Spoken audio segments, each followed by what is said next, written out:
Assalamu alaikum, peace be with you. Thank you for joining me for this discussion on 30 reasons for being Muslim. Today, I want to look at the fact that Islamic charity is a perfect balance between the needs of the individual and the needs of the society, the needs of the giver and the needs of the recipient.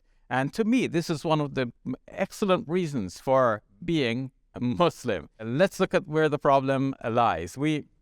I see that, almost every preacher is going to tell his or her congregation, you need to give charity. So people have heard this again and again, give charity, give charity.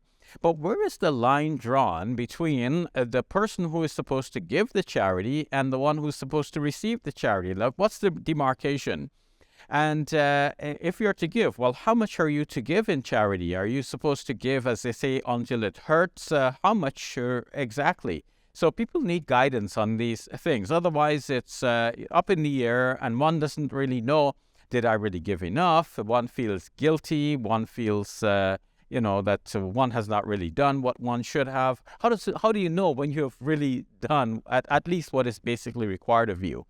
So this is where it seems to me that Islam actually excels in that it gives us very clear guidance on who is the one who is to give, who is the one who is going to receive, and how much are you supposed to give. First of all, the zakat giver would be one. Zakat would be the obligatory charity, and then you have sadaqah as well, which is thought to be voluntary over and above the basic minimum zakat. So the basic minimum zakat will be levied on the person who has had a certain basic amount, which is referred to as the nisab, and that basic amount must be held for a year. So it's basically a wealth tax paid once a year on one's net assets. And not all assets, it's the liquefiable assets, or you could say liquid assets and near liquid assets. So things like cash, savings, stocks, inventory in one's business and so on. Because you could easily sell those for cash and soon enough you will be selling them for cash. So it's payable by the person who has had this basic amount. So what's that basic amount? It's mentioned in our traditions as a certain amount of coins at the time.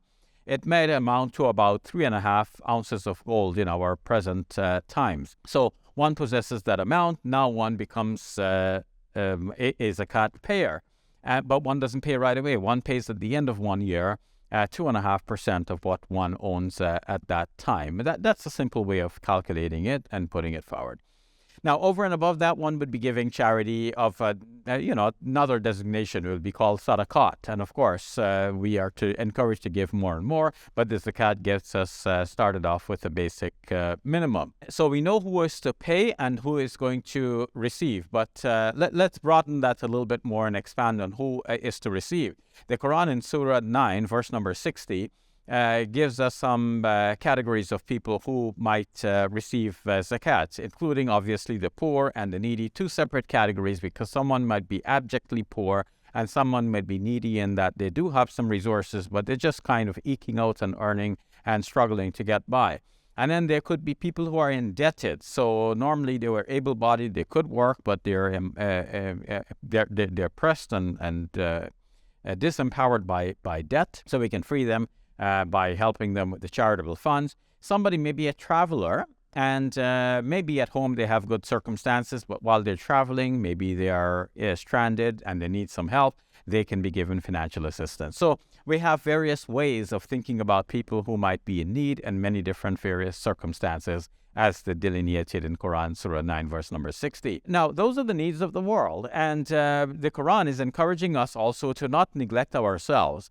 In the 20th chapter of the Quran, in the 81st verse, we have the story of Qarun, who was in the time of the Prophet Moses, on whom be peace. Qarun had a lot of wealth, but he was not giving thanks to God. He said this is due to his own knowledge that he got this wealth.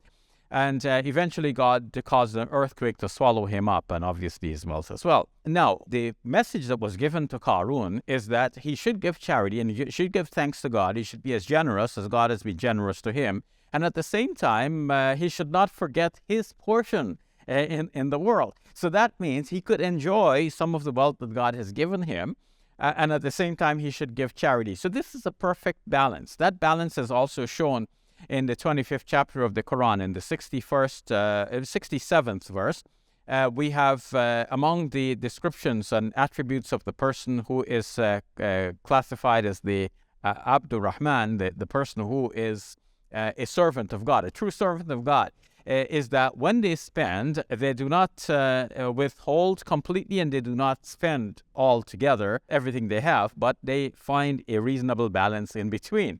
So you see this balance. That's the beautiful thing about Islam, that things are so balanced, and especially when it comes to charity, we are to strike this balance as well. In the 17th chapter of the Quran, the 29th verse, we have a similar balance described, in that when we're giving charity, the Quran gives us a graphic image that we're not to keep our hand like stuck to our necks, as if we can't stretch it out to give anything, and we should not stretch it out all the way either, as if to mean that we're giving everything away. So somewhere in between. So yes, give charity in a reasonable way, but take care of yourself as well. To me, this is a very balanced picture. It is a very balanced principle, and that gives us a sense about the nature of Islam as a whole, that it likes to keep things in balance. But it also, more specifically for our present topic, it helps us to maintain a balance between our own personal needs and the needs of the society and the world. So we can take care of ourselves with the bounties that God has blessed us with, but we must, and surely we must, give to the poor as well. We must take care of the needs of the world. This perfect balance is one of the excellent reasons I find for being a Muslim. How does it make us better persons? Well, it makes us holistic in that we're not giving everything away and then we're in poverty ourselves and now we have to go begging, because the Islamic tradition wants to prevent the situation in which anyone has to beg. And we start with ourselves. We try to be up on our feet, self-sufficient, so we don't have to beg from others and be a burden to society. Second, it makes the world a better place, because when we are empowered to look after ourselves and when we are motivated to give charity in the way that Islam prescribes, then we make the world a better place by giving charity and encouraging others to give charity as well. So, thank you for joining me for this discussion on 30 reasons for being Muslim. Tomorrow, join me for another reason for being Muslim. Peace be with you. Assalamu alaikum.